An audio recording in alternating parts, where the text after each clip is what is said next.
नमस्कार दोस्तों। आज की कहानी का शीर्षक है गुरु रविदास और राजा पीपा।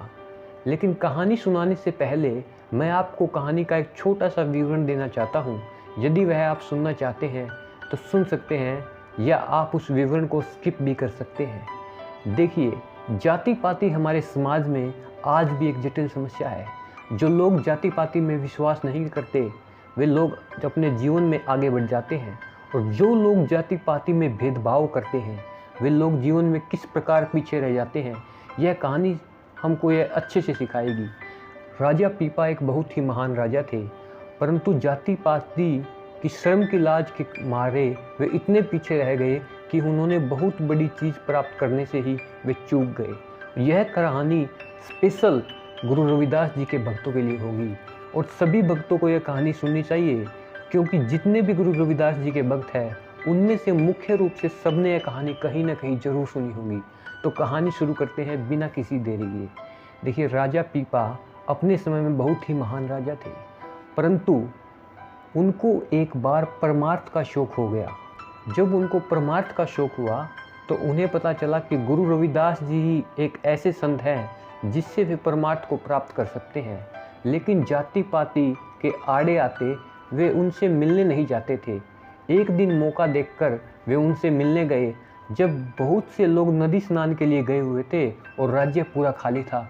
उसी मौके का फ़ायदा उन्होंने उठाया और जाकर गुरु रविदास जी को प्रणाम किया और बोले, हमें परमार्थ लेना है।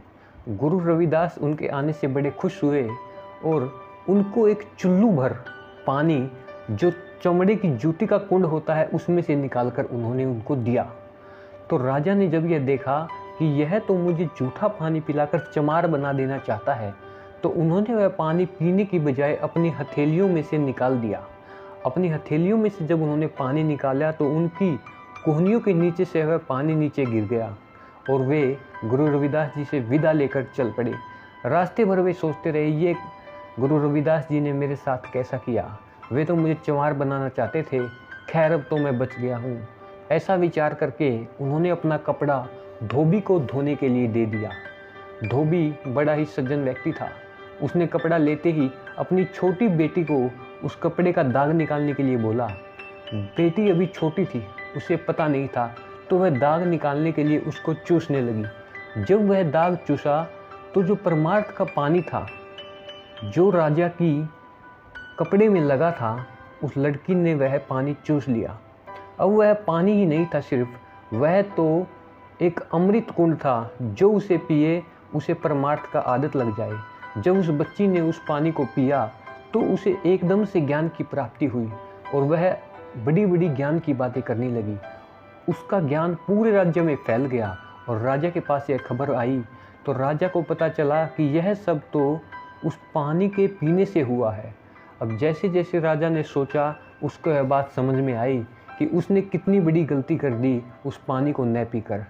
वह अपनी गलती का जिस प्रकार पश्चाताप किया, उसी प्रकार वह जल्दी से भागकर गुरु रविदास जी के पास गया और उनसे माफ़ी मांगी। उनके चरणों में गिरकर बोला, गुरु जी मुझे माफ़ कर दीजिए, मैंने आपके अमृत कुंड को हल्के में ले लिया और उसे चमड़े की जूती का पानी समझकर नीचे ही गिरा दिया। गुरु रविदास जी ने उसे समझाया, तुझे परमार्थ का शौक है, परंतु अब तुझे वह पानी तो नहीं मिल सकता, लेकिन तू चाहे तो कड़ी मेहनत करके परमार्थ कर सकता है। राजा पीपा बहुत ही शौकीन था परमार्थ प्राप्त करने का और बहुत ही इच्छुक भी हम कह सकते हैं। तो वह अपनी लगन और मेहनत के चलते उसने इतनी भक्ति की कि एक दिन उसने परमार्थ को प्राप्त कर लिया और सच्ची भक्ति में वह लीन हो गया। तो दोस्तों, आपने जरूर जाना होगा कि किस प्रकार लोग जाति पाति के आड़े चलते पीछे रह जाते हैं, और यह भी जाना होगा कि गुरु रविदास जी की महानता कितनी थी और कितने बड़े वे संत थे। जय गुरु रविदास। धन्यवाद दोस्तों।